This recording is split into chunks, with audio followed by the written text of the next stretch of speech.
Hello and welcome to Antiques Masterclass. Today we've got Robert McMillan, who's kindly come in today to talk about Empire clocks. Robert, thank you so much for coming in. Good morning, Alice. It's a pleasure to be here. Fantastic. How long have you been a clock collector for? I've been interested in clocks 4 or 5 years old. So not too long then? Not too long. I've been in business for 43 years, officially, as it were. Yeah. But my family were always clockmakers before that. Okay. I've traced them back to 1837 so far, and I've actually managed to buy one of my ancestors' clocks. Oh, fantastic. Yeah, I have it in the hallway, which I'm most proud of. Oh, it's so... My father dealt in Himalayan bronzes and Tonkas and, Yep. and so forth, and literally about 3 years ago, a gentleman came in to my auction house and said, this is part of the Joe Gelpey collection, and I had to buy it. I bought a Tibetan mask off him, and it was just... It Yes, warms you your do. heart, doesn't it? It does. Yeah, It does. it's Every one of the- time one I of the loveliest things. wind this one, I think of it. Yeah, I didn't actually know him course. long past. Yeah. But, So today you're going to talk about Empire clocks. Yes. What sort of attracted you to Empire clocks? I was first attracted to Empire clocks when I lived in France, because I lived in Antibes for a little while after I finished my apprenticeship. And there's many extreme examples down there. And I loved it. And Empire clocks have been going from, they're French. Yes, the term we use today, Empire clocks and Empire furniture, artefacts, even silver, all terms from when Napoleon was in power, when he was in his consulate, and they wanted to establish a new style of furniture and of artefacts and clocks to get away from the Bourbon kings Okay. that immediately preceded them. Some of it was work creation. Because How do you mean work creation? Yeah, well, I was really surprised about this when I learnt about it. If you can imagine within Paris, a population of say 100,000, sort of in 1800, a lot of them were employed upon the manufacture of fine furniture, fine gilding. I mean, the clock we've got before us today, that probably had 100 different craftsmen put input to that. Wow. Yeah, it was huge, the population, and they were all interdependent upon one another. So,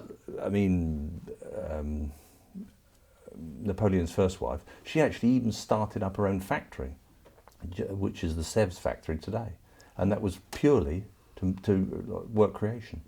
Fantastic. And there's a story about silk making, and they produced enough silk, which they were still using in the 1930s. In the refurbishment of the French palaces. Wow. So they basically used the whole population of the city to... Well, it was to keep them quiet so they wouldn't revolt, because they just killed all the aristocrats. Of course.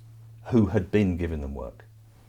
So when it comes to clockmaking, any figure would have been, first of all, a mould made, a cast made, then it was cast, then chasers, gilders, finishers. It just went on and on and on. So they couldn't stop making items. So Napoleon wanted to produce a new style to reflect power from the people to the people, as opposed to when the French kings, which was a God-given right to rule. So tell us about this clock. This is a very showy clock. This is a very showy clock. There are 8 examples of this clock that were made, and I'm pretty sure that it was made in the Directoire period. And this was finished in about 1805. The name on the dial is the Jolly Brothers, and they are documented. But the major manufacturers of the components are lost. I don't know about that. But of the 8, the Buckingham Palace has got one. The second one is in Stockholm, in the Royal Palace there. There's one in a German castle on the Rhine. Yeah. And there's one, obscurely, I don't know how it's got there, but in Michael Bolivar's house in... Michael Bolivar is? The guy who freed South America from the Spanish rule. Yes, yeah. Okay. That guy, yeah. And there's one in his house in... and one in your house as well. And one in my house, yeah. Well, what is this worth? It's obviously exceptionally rare. If you wanted to buy, if you could buy this in today's market, well, sort of north of 100k anyway. Wow. I mean, I don't really know because they never come on the market. Of course. Yeah. And how did you find this? You can't tell. Yeah, no. I bought it from a dealer in Paris, where I go on a regular basis. I buy nearly all my Empire clocks in Paris. Okay. I mean, that's where most of them are. And made in France, so. And made in France, and they don't go far from home. Okay. Yeah. So you're attracted to clocks. You have been attracted to clocks, obviously, through your family history and stuff Yes. like that. I mean, what sort of training do you have? Were you trained up by your family, or was it No, just a self-training? I went to a different clockmaker deliberately, and it's a 5-year craft apprenticeship. Okay. Then it was under the auspices of the British Horological Institute. Okay. I'm afraid it's all fizzled out now. Fizzled out in the late 70s. So if you wanted to train now, you just have to get an apprentice with someone like yourself. No, I don't think there are any clock apprentices at all. There's watch apprentices, for which are, there's in Rolexes do a scheme in Birmingham, and you can also go to somewhere called Wopstead, which is in Switzerland. But there's nowhere for clocks really. There's a 2-year course down in Hampshire, but you have to be a clockmaker already, and it's like a finishing course. Okay. Yeah. Do you know what that's called? For the Yes, I do. Are you allowed to tell the viewers? Just I in case they will. want I to? will. I will. When it comes up. When it comes up. So what sort of why this period and style that you've been attracted to? Is it just your favourite? And Yes, it is. It is my favourite. Because you lived in France and you got into the French culture. I did. That's exactly what happened. Because when the late all the Louis stuff was being produced, it got more and more flamboyant, and I think a lot of people might say that it got completely over the top. The stylistically of Empire stuff is much more militaristic, cleaner lines, straight edges, without all the rococo flamboyance. I mean, it can be very fussy. Well, you got some slides. Should we go into I have indeed. Some of the slides? They're basically and there's the front of it. Wow. The story. 100 people. Yeah, probably more. The actual most of the French Empire clocks followed a theme. There was a story behind it.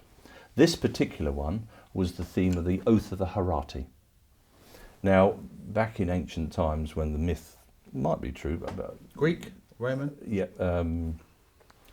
Roman, before Rome, and there were 2 cities, the Albanes and the Heratis, and they'd both been at siege for about 20 years, and both cities, states, were decimated with young men. They were all dying all over the place. They were both very poor, and they needed a finish to this conflict. So they got together, and the agreement they had that each side would, onto the plain in front of their the city, they would send 3 champions. And this guy, old man Herati, said to his 3 sons, please take these swords, go out and do battle, because through this, whoever is victorious, it is honour over life. Napoleon chose this story quite well, which I'll come on to tell you about. But this story was first sort of resurrected, thought, popularised by David, you know, the famous painter because he was in the what would you call it? The intellectual side of the French Revolution. He was right there. He did a lot with Robespierre and all the rest of it. And in the Louvre, I don't know if you've ever been, Yeah. but there's a massive painting there, about 18 foot wide by 9 foot tall, and it is called the Oath of the Herati. And this was the thing. And it was to promote the average guy, the soldier, the man on the street, that he had a stake in society. He was not a serf anymore. We'd thrown that yoke off. We'd moved from that, and now we were, through honour, we would get glory. So each person could change the history. Absolutely. We no longer followed a king. Okay. And that's for this painting. The clockmakers got in on the act. In the painting, in the Louvre, it's huge, and in one corner there's a group of women who are all crying and weeping.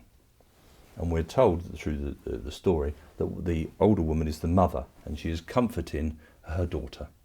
And the daughter is really crying copiously, more upset than you can imagine. And we later learned that because they had been they're so long outside the wall, the girl had fallen in love with one of the champions of the other side. Oh dear.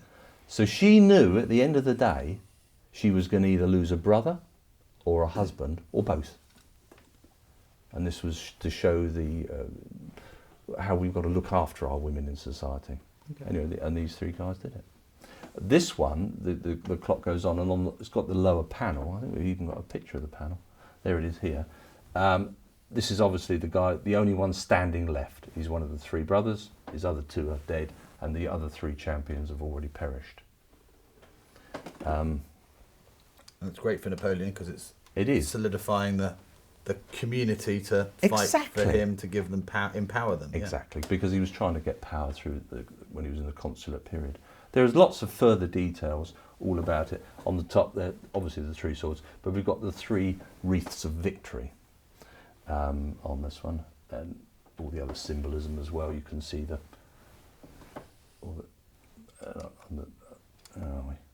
and there's old man Herati. Why this clock is particularly valued and cherished by me as well is actually the quality of the chasing and all the artistry that the guy employed when he actually made it. I mean, it's really fine gilding. I mean, would you?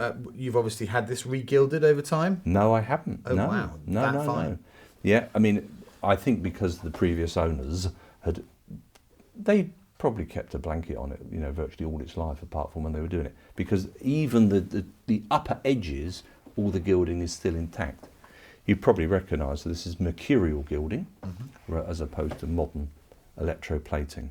And this is First Empire. I think the Second Very Empire much. And Third. What dates? What? This is all. First Empire is during the time actually Napoleon was in power. Okay. So that fizzled out in about 1815. I mean, though people were still producing stuff of that style, but it did change. You can actually see it. And the Second Empire was a little bit lower. Was it 18? It was when the restoration of Napoleon II. Okay. Then it came back in with a flourish, and then again later on when Napoleon III was on the throne. 1880s, I think. But the quality sort of diminishes. It did. Yeah. They were really mass-producing stuff. More population, more people higher wanted population, it, therefore they had to make it. And they cheapened to get the numbers up, yeah. Some of the early Napoleonic clocks, because when he brought in the Napoleonic Code, he brought it in a legal system, which they still use in France today, and he brought in the metric system, that's where the meter comes from and all that. Oh, wow. And he even changed the time. And you see a lot of early Napoleonic clocks that have got 10 hours in the day. They're quite rare. Some of them have been reconverted later, back to 12 hours, but they are to be found. Okay.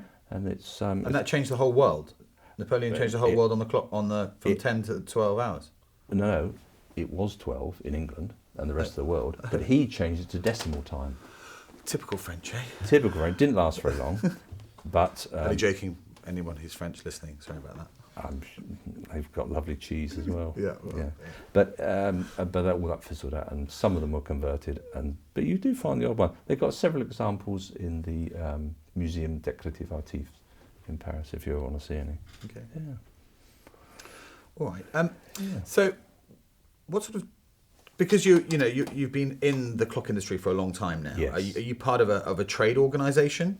Yeah, I mean, I belong to the Worshipful Company of Clockmakers. The Worshipful Company, it's a livery company in the City of London. Right. And they promote the hidden mysteries and secrets of clockmaking to a limited degree, yeah. I sold a Howden clock once. Did you? A mystery clock, that was... Yeah. I mean, they never worked very well. No. The best of times. Yeah, it took about 6 months to get it fixed. They were a mystery. Yeah, they definitely were. Yeah. But... So moving on, we've got those the three brothers. The actual you don't realise when you're looking at this, you're just thinking it's a beautiful clock. Yeah. You know what I mean? The Roman numeral dial and everything else. Yeah. But now you're explaining everything has symbolism here. You've got the shields on the side the side of it. The victories and there's the all-seeing eye, and then we've got the symbolic, the swords. Wreaths of victory. The all-seeing eye. Could you explain? The all-seeing eye. It basically comes from ancient Babylonian times, when that's the evil eye. Couldn't see what you're doing. Okay, so everyone thinks they're being watched, like Big Brother, an early form of Big Brother. God. Yeah. God, of course, yes. Yeah. And then these. Well, those are obviously the flags and emblems of the French army. Okay. Yeah. There's the eagle's claw foot, and there's the back view of it again.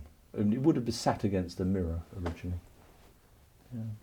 Absolutely stunning. It is, isn't it? Yeah. It's an epitome of that from that period. I mean, the gilding seems very fun. How would they do that? How would they put the gilding? Because it's obviously lasted 200 years plus. Yes. And it's still shining like it's gold. It is gold. Right. Underneath, it's made of brass, either cast or rolled, and then gold was dissolved into a mercury amalgam, heated, and almost like a paint, was painted on, and then was placed into a furnace, and then the mercury was burnt off. And that's why we call that term today mercury gilding. Okay. Very, very poisonous, dangerous, and many people died. Of course. Because of the fumes of the mercury, it actually caused the people who did it to go mad. It was a cause of madness. Yeah, They were all lunatics. Yeah. Yeah, not fun at all. And then they just polished it up. And then you repolished it off, but for only lightly. You just burnish it on the highlights. Okay. Because often where you get the matte and the burnished, that's where you get the difference. So if somebody's looking for clocks, what would you if they're looking to buy clocks and collect clocks, obviously this will be out of the range of a lot of people. Yes. So would the later, let's say the Second Empire, what would you recommend for them to buy if they love this style of clock? What would you recommend? Well, I mean, yes, and I am asked this question quite often, as you might imagine, and I do advise people on what to look for. But the golden rule is always to buy the very, very best that you can personally afford, okay, without hurting your pocket, and try to buy it without any damage, because any damage diminishes any increase of value, okay, colossally. But when I'm asked this by different collectors, I normally go to their house and see what other furniture they've got, because it lives with you. Of course. You don't live in a museum. It has to match with what your lifestyle. I mean, if you had lots of small children, something like this would be a nightmare, because they snap it off. The football would snap off and all the rest of that. And it wouldn't be kind to the clock either. I mean, are these mass produced? I mean, are there a lot of fakes? How can you tell a fake from a real thing? Obviously, the quality will sing out. I mean, this is an amazing example of a... Yes, the quality does sing out, and it's very easy to recognise it. There are fakes being made, mostly in China. And you see a lot of French carriage clocks, those small ones. Yes. They're being produced. But it's pretty obvious.